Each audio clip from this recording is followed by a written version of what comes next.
In this property, the new owners wish to deal with mould, damp and past damp proofing treatment.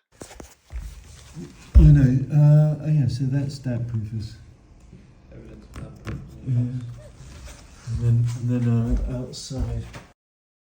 Outside we see a row of holes, a telltale sign of past damp proofing treatment. Here the corner of the wall has been removed to expose the brick. We can see that there's this slate from the original damp proof course. Here we see there's been 2 attempts at damp proofing treatment. Clearly, if it didn't work first time, it's unlikely to work a second time. The owner has removed part of the external wall because it's been damaged. There's the damp proof course, which is a new damp proof course there, So, but not here. If I just fill you in then, Yeah. so... It's quite damp as well. Unfortunately, by removing it, it's exposing it to rainwater. It needs to be covered. So it was damp proof to here with siloxane, and then dry lined above here, presumably because of heat loss. That's damp now. If we look on the outside, we'll see why.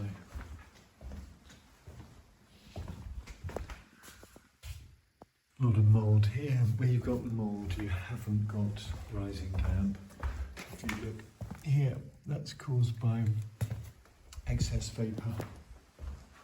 Do you see the heat loss in the corner? Yeah, cold So wall.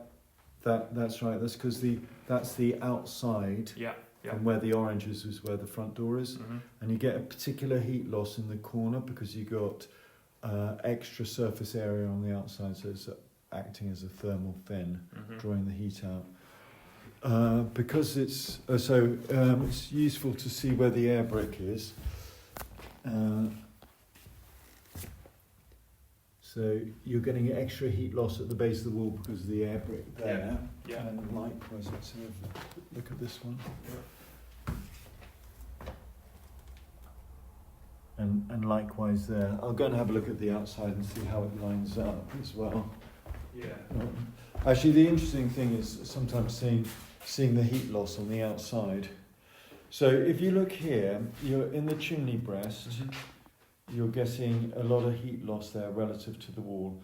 Now that could be in part dry lining, but it's mainly because the chimney breast is made of a single brick thickness, whereas a normal wall is 2 bricks thickness, so you're getting a lot of heat loss. You're basically losing twice the amount of heat. Yeah, okay.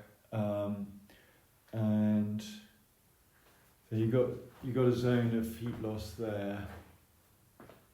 And under the window.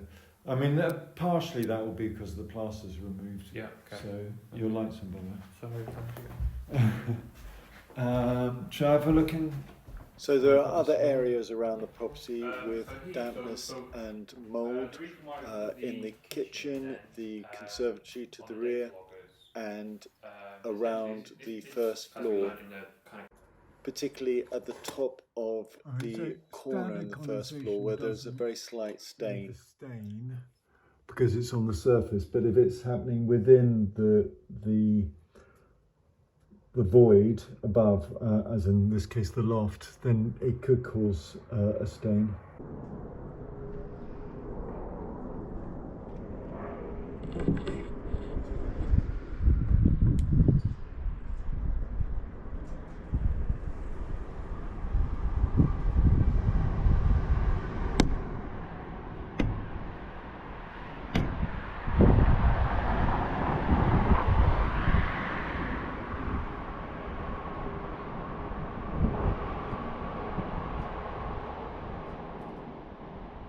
So there are areas of risk on the outside, including a small gap in the coping stone, some spalling around the outside brickwork, a few gaps and cracks.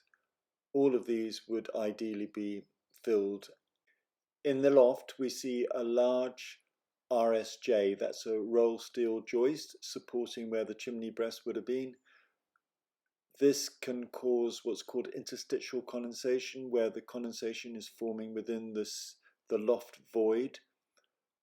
The metal loses heat rapidly, and any vapor can condense underneath the metal and drip onto the ceiling below. So in summary, the primary issues in this property are excess vapor that's resulting in mould. Mould only grows when there's excess vapor. The risk that you have here is that an opened up chimney breast has only one single skin of bricks on the outside as opposed to two skins from a normal wall. So you've got increased heat loss, increasing the internal surface relative humidity, increasing the risk of mould and condensation. More or less all the issues around the property are likely to result from excess vapor because there's insufficient ventilation from the kitchen, bathroom, and potentially also drying clothes. There is some penetrating damp. The outside corner, whether you remove the render, that's liable to be affected by rainwater. There's also potential from rainwater up at the front corner, but it's just as likely to come from interstitial condensation within the loft void.